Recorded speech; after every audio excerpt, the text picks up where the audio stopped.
Assalamualaikum warahmatullahi wabarakatuh.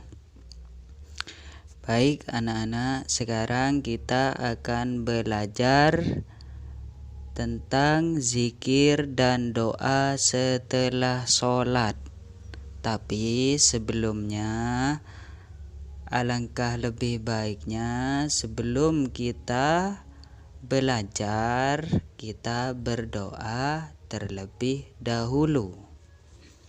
Baik anak-anak, sekarang kita berdoa bersama-sama ya. A'udzu billahi minasy syaithanir rajim. Bismillahirrahmanirrahim.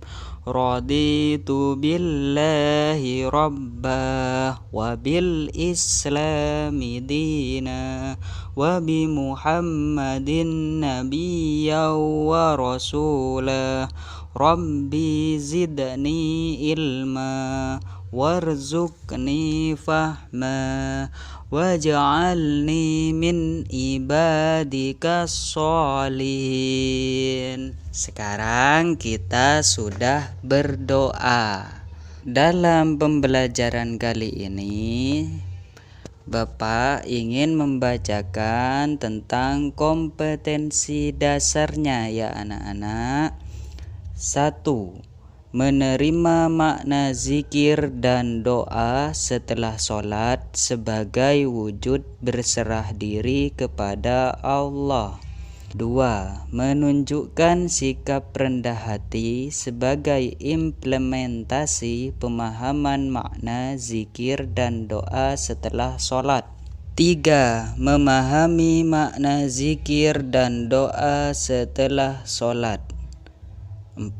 Mempraktikkan tata cara zikir dan doa setelah sholat secara benar. Baik anak-anak, sekarang kita masuk kepada materi pembelajarannya, yaitu zikir dan doa setelah sholat.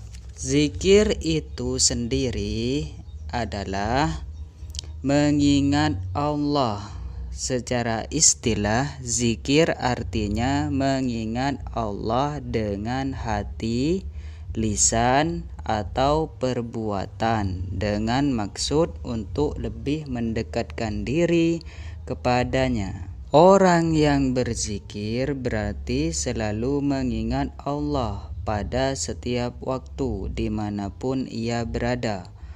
Allah Subhanahu wa ta'ala berfirman, Ya ayyuhalladzina amanu dzkurullaha dzikra katsira. Hai orang-orang yang beriman, berzikirlah dengan menyebut nama Allah, zikir yang sebanyak-banyaknya. Jadi di sini Allah berfirman kepada orang-orang yang beriman. Zikir merupakan perbuatan yang sangat dianjurkan karena dapat menenteramkan hati dan bukti cinta kita sebagai seorang hamba kepada penciptanya. Berzikir memberikan banyak manfaat. Beberapa manfaat zikir diantaranya sebagai berikut. 1. Dapat menenangkan dan melembutkan hati. 2. Tidak mudah marah atau emosi. 3. Selalu melakukan pekerjaan dengan baik dan ikhlas, yakni hanya untuk mencari keridhaan Allah, mencari ridha Allah. 4. Mempertebal keimanan kepada Allah. 5. Berzikir dengan memperbanyak pahala.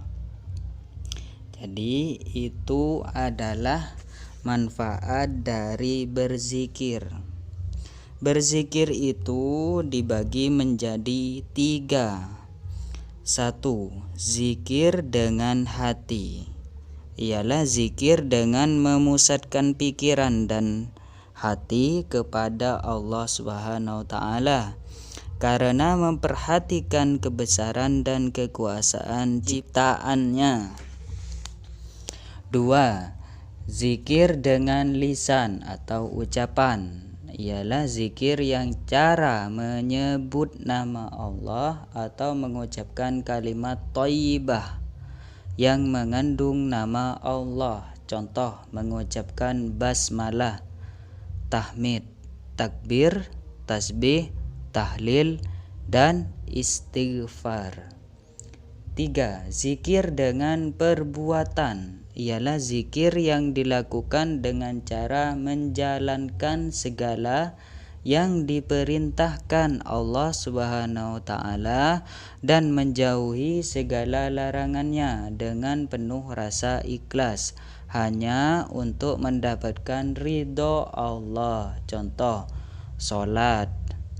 Jadi kalau kita sholat, niatnya itu adalah yang pertama ingin mendapatkan ridho Allah dan mematuhi perintahnya dan menjauhi larangannya.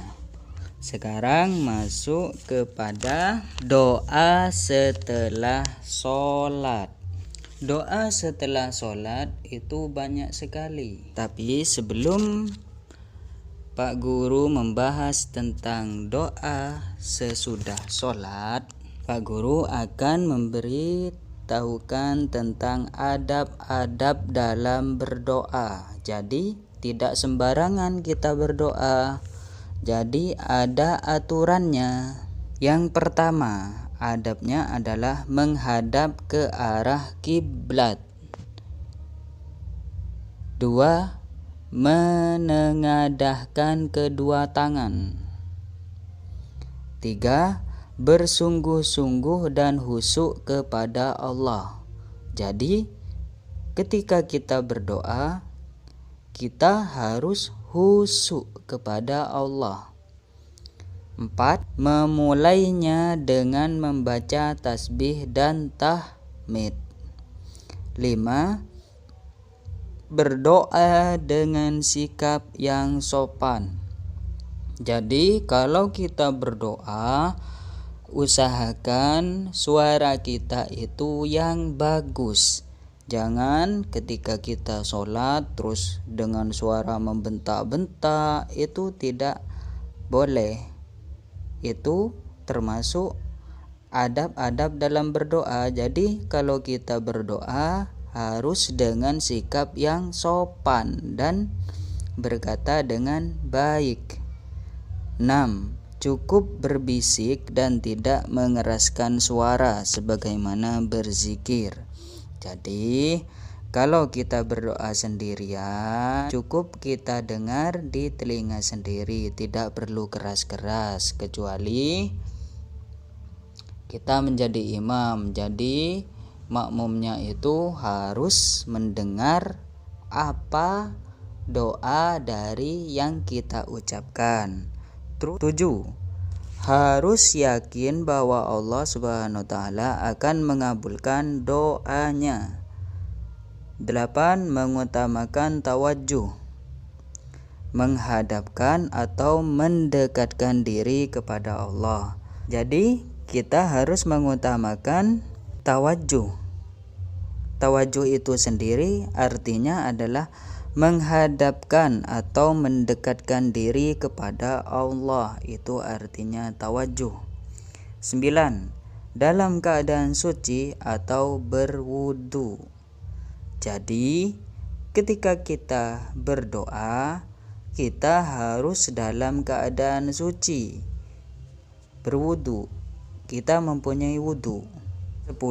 Mengusapkan kedua tangan ke muka setelah selesai berdoa, anak-anak ya. Jadi setelah kita berdoa, kita mengusapkan kedua tangan kita ke wajah. Baik, sekarang kita ke materi doa. Jadi doa itu setelah sholat itu banyak, di antaranya adalah Doa untuk orang tua. 1. Doa untuk orang tua. 2. Doa untuk kebaikan dunia dan akhirat. Pak Guru bacakan ya. Doa untuk orang tua. Bismillahirrahmanirrahim. Allahumma gfirli wali walidayya warhamhuma kama rabbayani shaghira. Itu doa untuk kedua orang tua.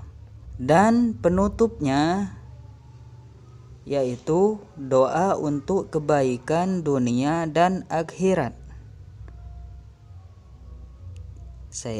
Pak Guru bacakan ya. Bismillahirrahmanirrahim. Rabbana atina fid dunya hasanah wa fil akhirati hasanatan wa qina adzabannar.